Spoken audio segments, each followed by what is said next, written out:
ഇന്ന് നമ്മൾ ജീവിക്കുന്നത് വെളിച്ചത്തിലാണ്. പക്ഷേ കറണ്ടില്ലാത്ത, തെരുവിളക്കുകളില്ലാത്ത ഒരു കാലം കേരളത്തിനുണ്ടായിരുന്നു.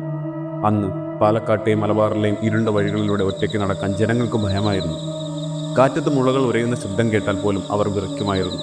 കാരണം ഒന്നേയുള്ളൂ, ഇരുട്ടിൻ്റെ രാജാക്കന്മാർ, ഒടിയൻ. ആരാണ് ഈ ഒടിയൻ? അവർ ശരിക്കും മൃഗങ്ങളെ മാറുമായിരുന്നു, അതോ ചരിത്രം കണ്ട ഏറ്റവും വലിയ സൈക്കോളജിക്കൽ കില്ലേഴ്സ് ആയിരുന്നോ അവർ? വരൂ, പറഞ്ഞുതരാം. ഐതിഹ്യങ്ങൾ പറയുന്നത് വിശ്വസിച്ചാൽ ഒടിയന്മാർക്ക് രൂപം മാറാനുള്ള കഴിവുണ്ടായിരുന്നു. പോത്തായും പൂച്ചയായും ഇരുട്ടിലെ നിഴലായും അവർ മാറും. ഇതിന് അവരെ സഹായിച്ചിരുന്നത് ഒടിമരുന്ന് എന്ന നിഗൂഢമായ ഒരു കൂട്ടാണ്. ഗർഭസ്ഥ ശിശുവിൻ്റെ നീരിൽ നിന്നും എടുക്കുന്നതാണ് ഈ മരുന്ന് എന്നാണ് പഴയ കഥകൾ പറയുന്നത്. ഇത് ചെവിക്ക് പിറകിൽ തേച്ചാൽ പിന്നെ അവർ മനുഷ്യനല്ല, മൃഗമാണ്. ഇരയെ കൊല്ലാൻ അവർക്ക് ആയുധങ്ങൾ വേണ്ട, ഒരു നോട്ടം മതി, അല്ലെങ്കിൽ ഒരു ഞരക്കം മതി. ഭയം കൊണ്ട് ശ്വാസം മുട്ടി ഇര മരിച്ചിരിക്കും.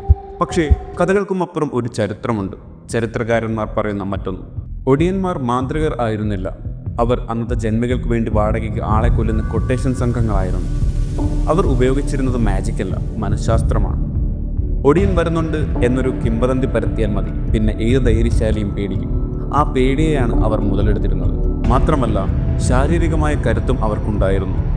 വേഷം മാറി ഇരുട്ടിൽ പമ്മിയിരിക്കുന്ന ഒടിയൻ ഇരയുടെ മുകളിലേക്ക് എടുത്തുചാടി കഴുത്തൊടിച്ച് കൊല്ലുകയായിരുന്നു പതിവ്. പുറമെ മുറിവുകളൊന്നും കാണില്ല. അതുകൊണ്ട് തന്നെ ഇതൊരു സ്വാഭാവിക മരണമാണെന്നോ യക്ഷിയുണ്ടാക്കിയ മരണമാണെന്നോ വരുത്തി തീർക്കാൻ അന്നത്തെ ജന്മികൾക്ക് എളുപ്പമായിരുന്നു.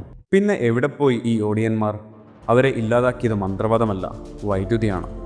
ഗ്രാമങ്ങളിൽ തെരുവിളക്കുകൾ വന്നതോടെ ഇരുട്ടുമാറി. വെളിച്ചത്തിൽ ഒളിക്കാൻ ഒടിയന് സാധിക്കില്ലല്ലോ. അങ്ങനെ കറണ്ട് വന്നപ്പോൾ ഒടിയൻ ചരിത്രത്തിൻ്റെ ഭാഗമായി. ഇന്ന് ഒടിയൻ വെറും ഒരു പേടിപ്പെടുത്തുന്ന കഥ മാത്രമാണ്.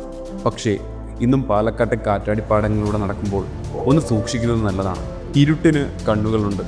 ഇതുപോലുള്ള കൗതുകകരമായ ചരിത്ര കഥകൾ ഇനിയും അറിയാൻ ചാനൽ സബ്സ്ക്രൈബ് ചെയ്യാൻ മറക്കല്ലേ.